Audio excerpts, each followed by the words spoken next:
Good morning, friend.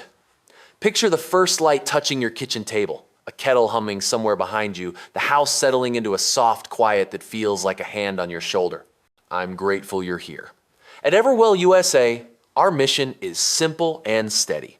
Better health and deeper dignity in the years that matter most. We keep that promise with stories you can feel and small actions you can try today. If this kind of company makes you feel safer, stronger, or simply less alone, please like, subscribe, and share so another neighbor can find their way here too.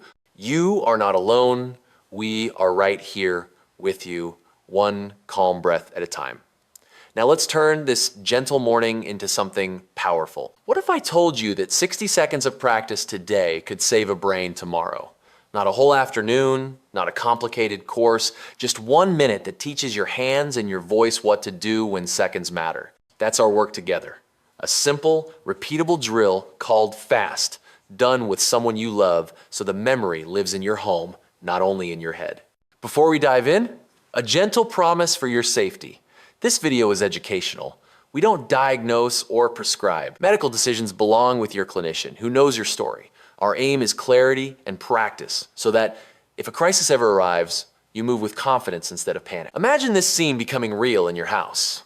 After breakfast, you and a family member sit at the table where the sun warms the wood. You both agree, 1 minute to learn, 1 minute to help each other remember. You set your phone on the table, open the timer, and smile because this is not frightening, it's neighborly.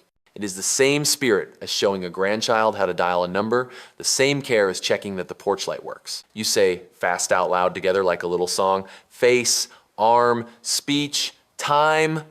The words are simple on purpose, so your hands will find them when your mind is busy. You start with the face. You look at one another the way friends look when they notice something is off. You ask for a big smile, not because you need perfection, but because a lopsided smile can be the body's whisper that something in the brain needs help. You hold the moment for a heartbeat and you pay attention. Next, you move to the arm. You each lift both arms like you're welcoming the morning, palms up, and you hold for a few seconds. You're not testing strength like a weightlifter.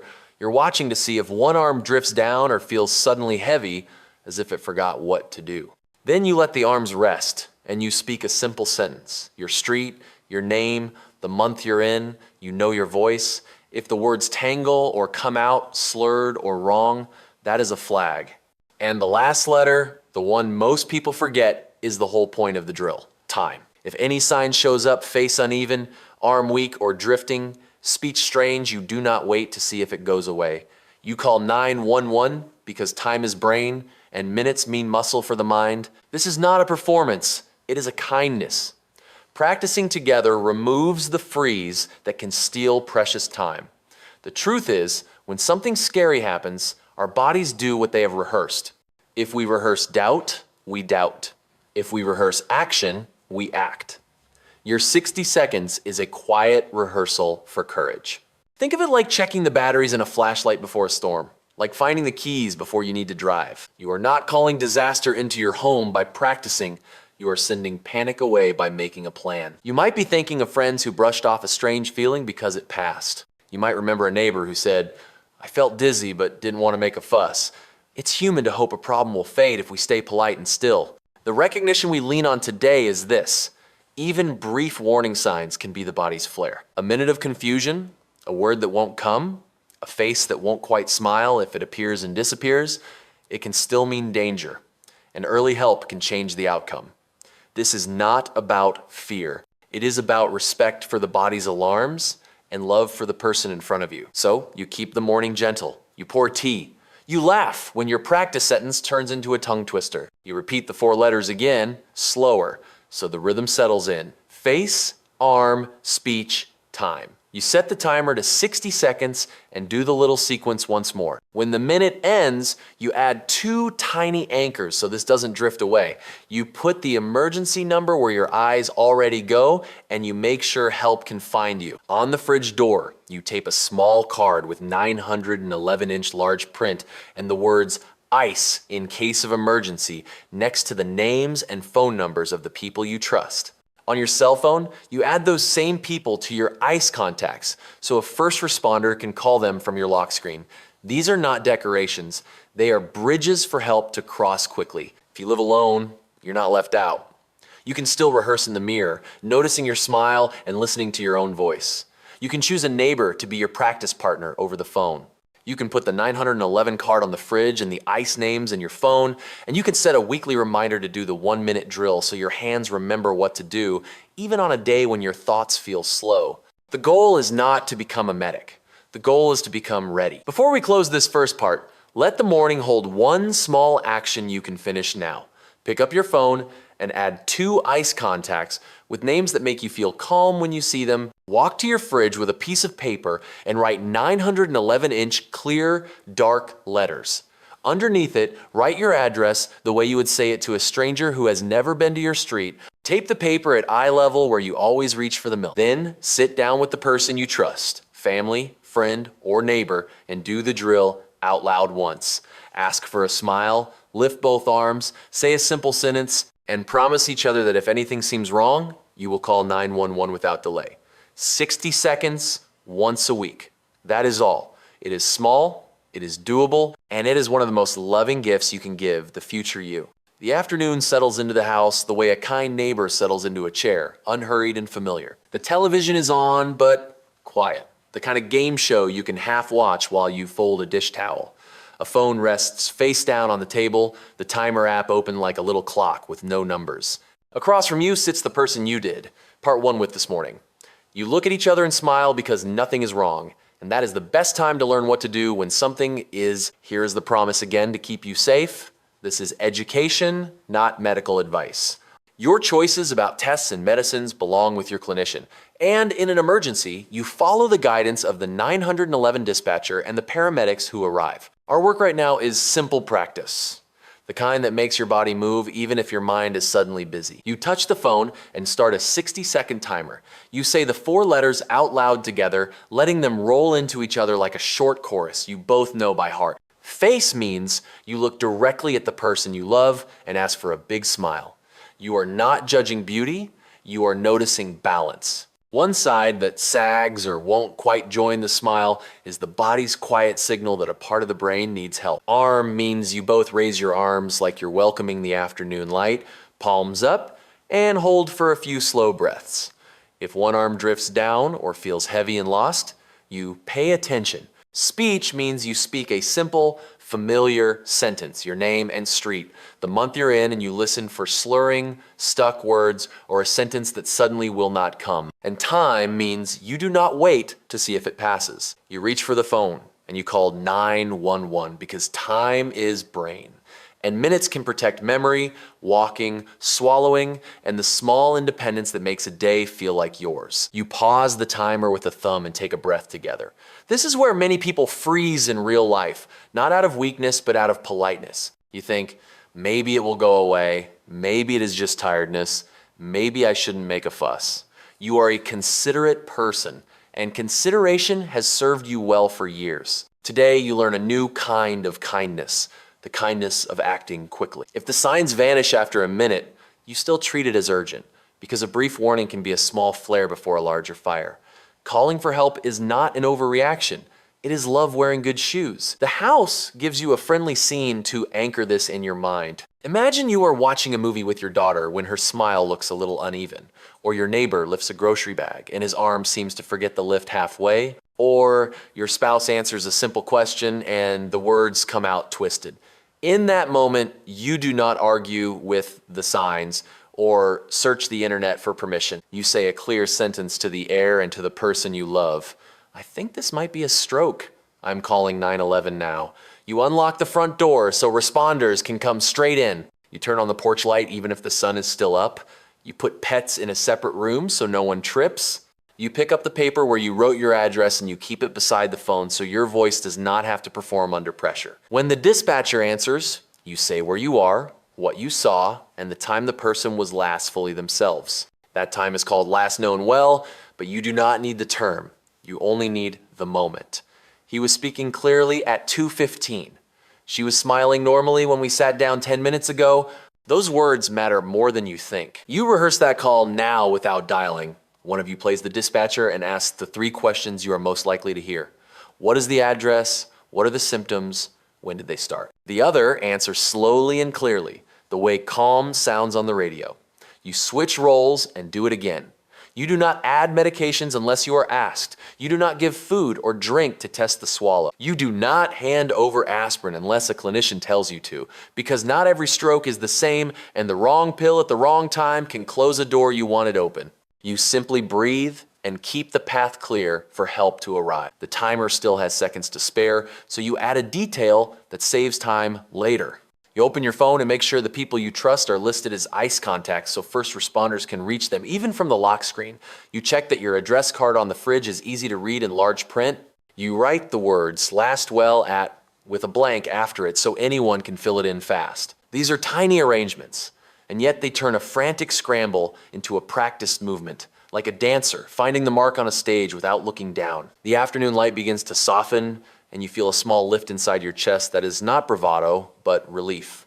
You've not invited trouble by practicing, you've invited calm. If you live alone, you are not left out. You can speak your sentence to the mirror and watch your own smile. You can lift both arms and notice balance. You can call a friend and role-play the dispatcher's questions. You can rehearse saying the address slowly and clearly until your tongue knows it, even on a shaky day. You can promise yourself that if a moment comes, you will choose action over apology. Carry one simple action out of this room before the day gets noisy again. Set your phone's timer for 60 seconds and do the fast drill with someone right now if they are in the house, or this evening over a quick call if they're not. Say the letters together, watch the smile, lift the arms, speak the sentence, and end with the most important line you'll ever rehearse. If anything looks or sounds wrong, we call 911 immediately. Then tape the address card where your hand naturally reaches and write the words "last well at" so they greet you tomorrow. That little card is a bridge you built in, quiet, ready to carry you across a loud minute if it ever comes. Early evening slips in through the curtains and the house takes a long, easy breath.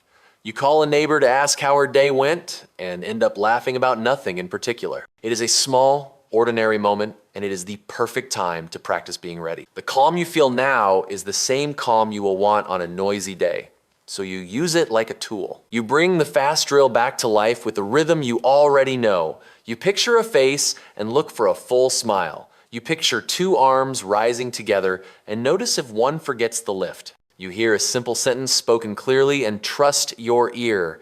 Then you hear the last word in your head like a bell. Time. In this light, it is not a warning. It is a plan. Time means you act without waiting for permission from fear or from hope. It means you call 911 and say where you are, what you saw, and when the person was last fully themselves.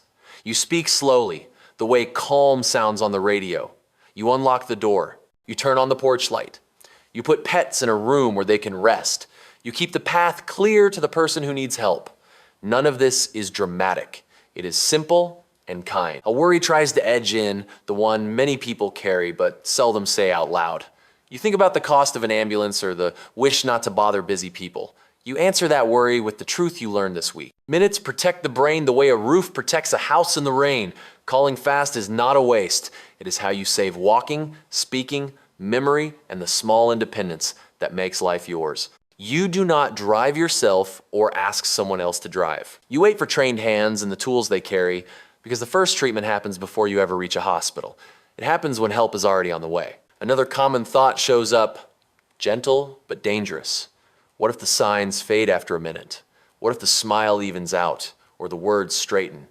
You answer it with respect, not fear. A brief warning can be the body's flare. Even if the moment passes, you still treat it like an emergency and you still make the call. You are not overreacting.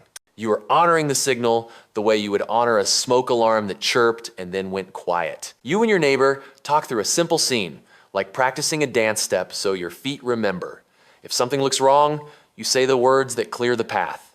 I think this could be a stroke. I am calling 911 now. You find the little card you taped on the fridge and point to the line that matters most. Last well at. You fill it in with the time from the clock on the stove so you do not have to search your memory later. You set the phone on speaker so your hands are free to unlock the door. You do not give food or drink to test swallowing. You do not hand over aspirin unless a clinician tells you to, because not every stroke is the same and the wrong pill can close a door that needs to stay open. You keep the person warm and still, and you let the steady voice on the line guide the rest. If you live alone, you are still part of this rehearsal. You practice in the mirror, smiling wide enough to see both corners of your mouth. You lift both arms and watch for drift. You speak your address out loud until it comes out smooth, even when you are a little shaken. You call a friend this week and take turns as dispatcher, asking and answering the 3 questions you are most likely to hear: the address, the symptoms, the time they began. You place your keys where your hand finds them without thinking, and you make sure the porch light works with 1 tap. The house grows quiet again, and you notice something new under your ribs. It is not fear, it is steadiness. You have turned a hard idea into a soft habit. You have taken a word that once felt heavy stroke and tied it to steps your body can do even when your mind is loud. You have given your future self a better chance. Carry 1 small action out of this evening before the day closes its eyes. Choose a weekly practice time and name it out loud. Maybe it is Sunday after lunch or Wednesday before the favorite show. Put a reminder on your phone with the word FAST in big letters so it pops up even if you forget. Tape a pen to the fridge next to your 911 card so the line for last well is never blank when seconds count. Tell 1 person, family, friend, or neighbor what time you practice so they can join you or cheer you on. A minute a week is not much on a calendar. It is a lot in a life. Night settles over the house in a way that softens every edge. The lamp beside the couch throws a warm circle on the rug, the dishes are drying in the rack, and the street outside is quiet enough to hear your own breath. You sit in the same chair as this morning and notice how your body trusts it now. A friend calls to ask about your week, and you find yourself telling the story of this tiny routine, how a minute of practice turned worry into something you can hold. You realize you are not talking about emergencies. You are talking about care, the kind that starts before anything goes wrong. Questions still visit, because that is what evenings are for. What if I hesitate? What if I am wrong? What if I bother people? You answer gently, the way you would answer a child. A short call that turns out to be a false alarm is not a failure. It is a sign that you respected a signal. Minutes matter to the brain the way dry roof shingles matter in a storm, and choosing to act is not drama, it is love doing its job. You do not drive yourself to the hospital. You do not wait to see if a lopsided smile straightens or a tangled sentence untangles. You do not ask the internet to bless your choice. You reach for the phone and you call 911 and you say where you are, what you saw, and when the person was last fully themselves. You unlock the door, turn on the light, and let the path stay clear. You think about how many times you have delayed for the sake of politeness, how many times you have carried quiet discomfort so no one else would have to. It is part of what makes you you. Tonight, you practice a different kind of kindness, the kind that moves your feet. If a face looks uneven, if an arm forgets, if a sentence will not come, you say a simple line that clears the air of doubt. I think this could be a stroke. I am calling 911 now. You hear your own voice sound steady, and you remember the little card on the fridge with the words last well at, ready to catch the time so you do not have to chase it. The house holds 1 more scene for you, the kind that carries forward into next week. You show a grandchild how to do the drill and let them teach it back to you like a game. You call a neighbor and set a weekly minute to practice together. You take a quick photo of the fridge card so it lives on your phone as well as on the door. You look at the porch light and press the switch to make sure the bulb answers.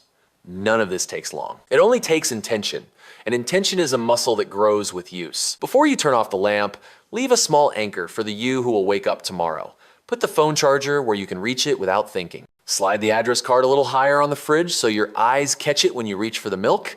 Set a quiet reminder for your weekly 60 seconds and name it FAST so the word greets you even if your mind is busy. Then sit for 1 slow breath and feel how far a minute has carried you.